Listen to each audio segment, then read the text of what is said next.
For years, people have been told that the average landlord in the UK is the problem and the reason behind the housing crisis. But here's what they don't tell you. The real problem is the massive corporations buying up thousands of homes at a time.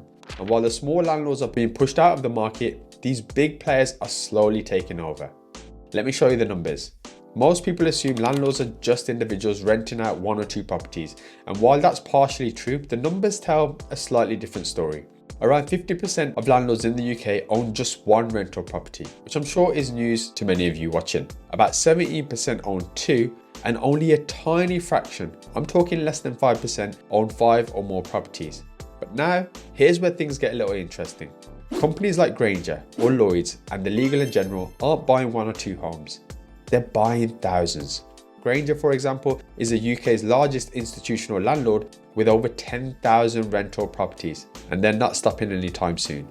Meanwhile, Lloyds, a financial institution, has openly stated they want to become one of the UK's largest landlords, acquiring 50,000 rental homes by 2030. So while smaller landlords are leaving, these corporate giants are quietly consolidating control of the rental market. So if you think having one or two landlords in the private sector is a bad thing, I think it's about to get a lot worse. So why are small landlords leaving? The simple answer is the UK has been making it incredibly difficult for individual landlords to operate. There's higher taxes on buy-to-let profits, there's increased mortgage rates making it harder to turn a profit, and there's also stricter regulations like the Renters Reform Bill, which I've mentioned on this video, which adds more costs and complexities. And meanwhile, these institutional investors, they don't have the same barriers.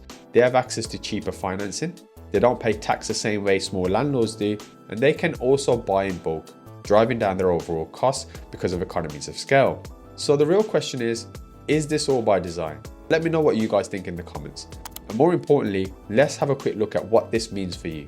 If you think renting is expensive now, wait until big landlords control even more of the market. Less competition will equal higher rents. Fewer smaller landlords equals less choice for a natural tenant. More power to corporations equals a system designed to benefit them, not you. So what can we do? Well, the first thing is we just need to be aware of this shift. The media focuses on bashing small landlords left, right and centre. But what we need to do is watch what the big players are doing. Secondly, if you're investing, really think long term. The more properties get consolidated into big institutions, the harder it be for individuals to get in later on. This is why I try and help many people get on the property ladder. Third is push for fair regulations. If small landlords keep leaving and big landlords keep buying, housing will become even more inaccessible. Most people struggle to pay their bills on a monthly basis, so the challenge to even get on the housing ladder is hard enough. Also, landlords, especially the older generation, just seem tired now, and leaving now having made their money seems almost like a no-brainer. And on the other hand, younger landlords don't really see the benefit of a property when you are at the mercy of the laws that don't protect you with bad tenants, and the taxes making it almost not a worthwhile investment.